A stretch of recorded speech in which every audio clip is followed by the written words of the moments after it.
smelling of rain and fried plantain. Downstairs, children chased a worn football and shouted goal, like they were in Champions League. The world looked neat. Her world looked like it needed prayer and 2 buckets of bleach. The thing in the kitchen scratched again. This time, bold. Necker marched to the doorway and clapped. Hey. What happened? The scratching stopped, then continued, this time near the cupboard where she kept her extra wigs and small things she didn't want anybody to touch. Her eyes went to the door of that cupboard, swollen from damp, refusing to close since last month. She had meant to fix it last Saturday, then Sunday, then next week. Her phone buzzed again. A message from her friend, BC, babe, we are chilling at Polo Park. Where you? I'm home. Tired. Necker responded, you and your home that nobody can visit. One day I will come and catch you. BC said smiling. Don't try me. She put the phone down and looked around her sitting room. She had a good job in a big microfinance bank. Her clothes were always starched and straight. Her office desk was arranged like a small museum. But here, in the place where she slept and dreamed, she lived like someone who was always on the way to tidy up. I will sweep tomorrow, she said as always, because the word felt safe. That night, she lay on the bed and tried not to think of Tunde's face when he stopped at the door. She told herself he had a real errand. People forget things, right? Sleep came in small pieces. Twice she woke up to the sound of movement in the kitchen. Once she thought she saw a quick shadow near the wardrobe and told herself it was only tired eyes. The next morning at work, Tunde's desk felt miles away. He nodded politely when their eyes met. No warm joke, no good morning sunshine. The office air felt heavier than usual. At lunch, BC nudged her. What's wrong? You look like someone poured cold water on your mood. Nothing, Necker said quickly. Just tired. But inside, a thought circled like a hawk. He saw. He knows. That evening she unlocked her door and was greeted by a smell stronger than usual, something damp and sour.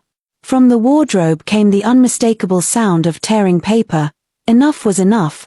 She tied a scarf, marched to the cupboard, and yanked it open. A fat grey rat leapt out, bold as a landlord, and disappeared behind the gas cylinder. Her heart jumped like it wanted to leave her body. Jesus! She gasped. She bent to inspect the damage. Her fingers touched paper, soft, chewed, damp.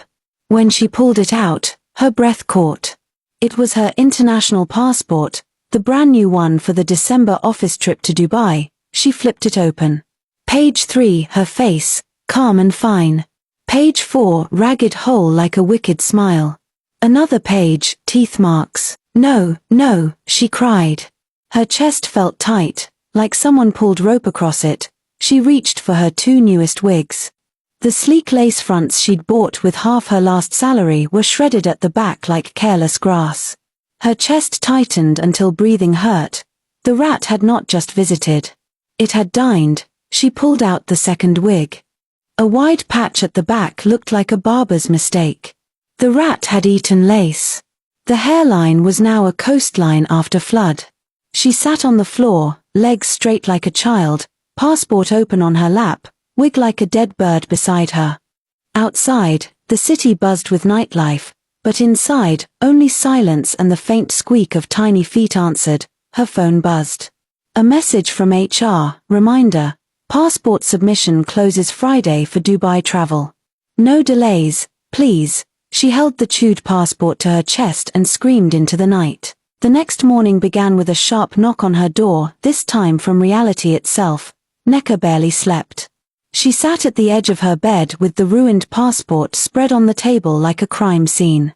The rat must have celebrated through the night, but she was too stunned to chase it. She dressed slowly for work. A new teal dress, silver heels, flawless makeup. From the outside, she looked like victory itself. Inside, her chest felt heavy as a locked safe. Later that day, she went to the immigration office, hoping to fix the passport issue before the submission day. The queue crawled like an old tortoise.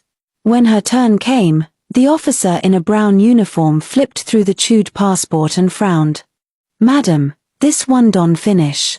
We can only issue replacement after police report and fresh application.